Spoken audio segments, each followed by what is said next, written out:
Okay, chapter 10, Elevator Down. Allie was alone in an elevator the following morning when a human skeleton got in on the 98th floor. Allie gasped at the sight of him. "Get over it," the skeleton boy said as the elevator doors closed. Allie quickly realized who it was. He wasn't a skeleton at all. He simply had white makeup all over his face with black around his eyes, and wore a cheap Halloween skeleton costume. His afterlight glow merely added to the overall effect. "Sorry," said Allie, "you just caught me off guard." There were two kids here who had the supreme misfortune of crossing on Halloween. This kid and another with green face paint and fake peeling skin. Everyone called them Scully and Mulder. "So," said Scully, after the elevator doors had closed, "I hear you've been asking about the criminal arts." "Yeah," said Allie, "but asking is useless if nobody answers." "I can tell you stuff, but you can't tell anyone you heard it from me." The elevator door opened. "Your floor?" asked Scully. Allie had been going down to the arcade to try to wrestle Leif away from his Pac-Man game, but that could wait. She didn't get out, and the elevator door closed again. "Tell me what you know. I promise I won't tell anyone you told me." Scully hit the button for the lobby, and the elevator began its long fall. "There's this place a couple of miles away from here. A building that crossed a long time ago. A pickle factory, I think. There's this kid who lives there. They call him the Haunter. He teaches people how to do things." "How to do what, exactly?" "Paranorming, ecto-ripping, skinjacking, you name it." "I don't know what those things are." Scully sighed impatiently. "He can show you how to move things in the living world, make yourself heard to the living, and maybe even seen. They even say he can reach into the living world and pull things out of it.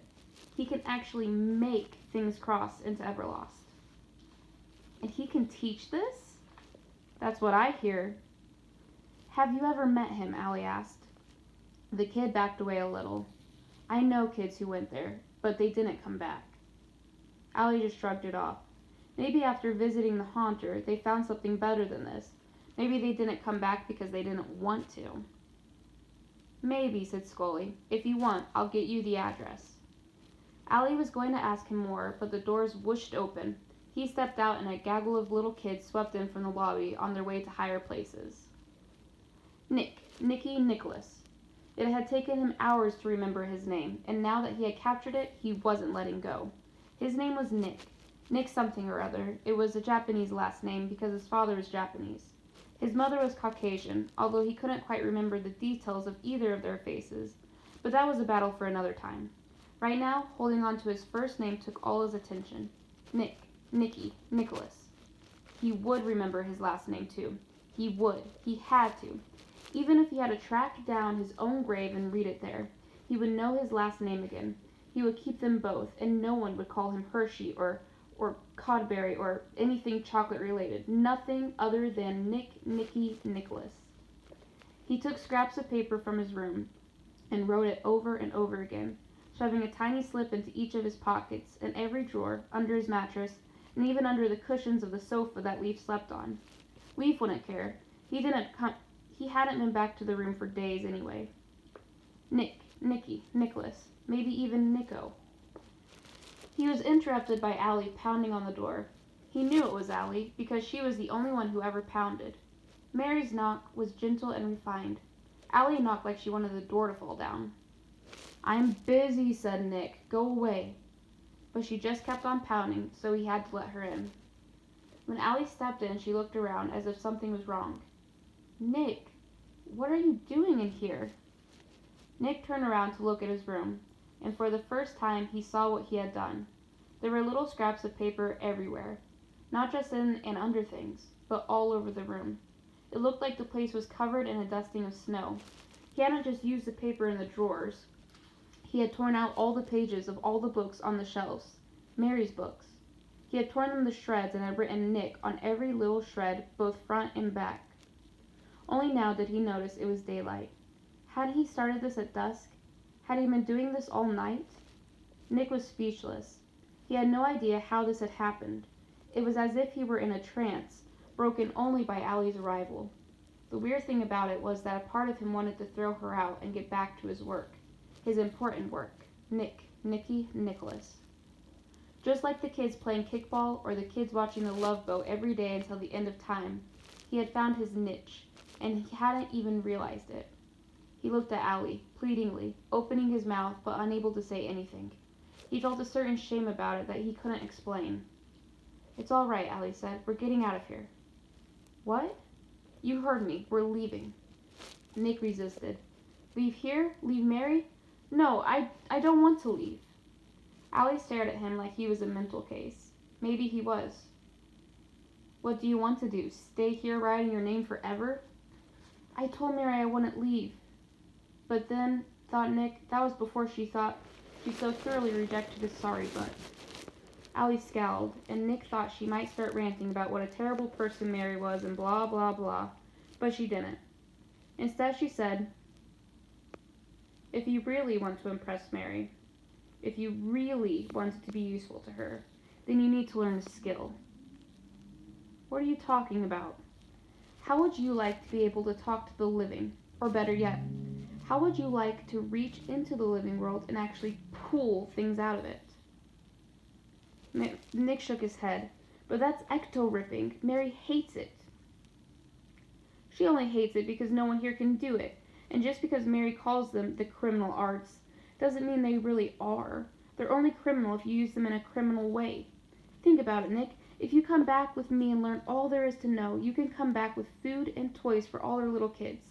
You can bring her a dozen roses that will never wilt or fade. You can actually mean something to her." Nick found this irresistibly tempting. The more he considered it, the harder it was to refuse. "Who's going to teach us that?" "I know a kid who knows a kid," said Allie. Nick looked at his room, covered in little bits of paper. If an eternity of that was the alternative, maybe it was time he trusted Allie and took a leap of faith. "Okay, tell me more." "Come on," said Allie. "We'll talk on the way to the arcade." One down, one to go. Allie found Leif exactly where she expected him, practically glued to the Pac-Man machine. "Leif?" she said. "Leave me alone. I've got to beat this level." "Leif, this game is so old, living people don't even play it anymore. Retro is one thing, but this is prehistoric. Stop bothering me." Nick leaned his back against the side of the game with his arms crossed. "He's found his niche," Nick said, "like I almost did." "It's not a niche," said Allie. "It's a rut. Mary might think it's a good thing, but it's not." Allie knew now that in the same way water always seeks its lowest point, so do the souls of Everlost, carving a rut that becomes a ditch, that becomes a canyon, and the deeper it gets, the harder it is to escape from. Allie knew it, just as she knew that Leif, if left alone, would play this game until the end of time. "This is wrong, Leif. Just go." She went to the back of the machine to pull the plug, only to find out that it wasn't even plugged in, and she cursed the fact that the normal laws of science didn't apply in Everlost. Machines worked not because they had a power source, but because in some strange way they remembered working. Allie thought for a moment, and then said, "We're going to a place that has even better games." "Don't lie to him," said Nick, but she had already caught Leif's attention. He was looking at her instead of at the machine. His eyes were glassy and his expression vague, like he was surfacing from a deep, deep sleep. "Better games?" "Listen," said Allie, "you saved my life before we got here. Now it's my turn to save yours. Don't lose your soul to a Pac-Man machine." On the screen, his Pac-Man was caught by one of the fuzzy creatures and died. Game over. But like everything else in Mary's world, it wasn't over, because it started again. No quarter needed. Leif turned to gaze longingly at the game, but Allie touched his cheek and turned his head to face her again. "Nick and I are going to learn about haunting. I want you to come with us, please." She could see the moment he pulled himself out of the quicksand of his own mind. "I didn't save your life," he said. "Too late for that, but I did save you from a fate worse than death." Allie couldn't help but think she had done the same for him. Deep down, Nick knew that a trip to the Haunter was a betrayal of Mary, but if Allie was right, the skills he'd come back with would be worth it. Mary would forgive him. Forgiveness and acceptance were part of who she was. Nick felt a sense of anticipation, like butterflies in his stomach, and he had to admit it was a good feeling.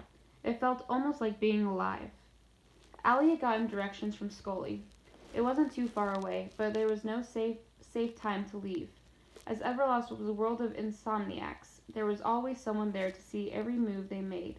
They decided to leave late at night, during a storm. That way, no kids would be playing outside, and no one on the higher floors would be able to see them, or their afterlight glow, through the sheets of rain when they crossed the plaza. If they timed it right, they wouldn't be seen by the lookouts either. As their elevator descended, Nick turned to Allie. I ought to have my head examined for agreeing to this. It'll be fun, said Allie. Right, Leif? Yeah. Leif didn't sound too convinced. While the rain didn't even get the marble plaza wet, lightning and thunder were as real to Everlost as they were to the living. After a bright flash of lightning, they waited for the thunder crash before stepping out, and then they headed uptown without looking back.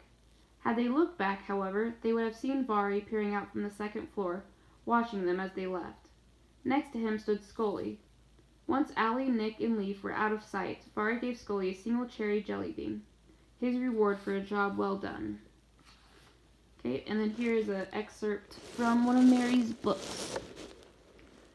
Do not speak of the criminal arts, writes Mary Hightower in her pamphlet, The Evils of Paranorming. Do not speak of them, do not think of them, and most of all, do not seek to learn them.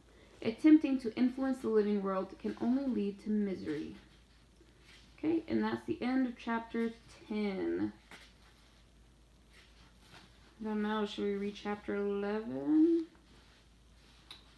It's kind of long. Nah, we'll stop it.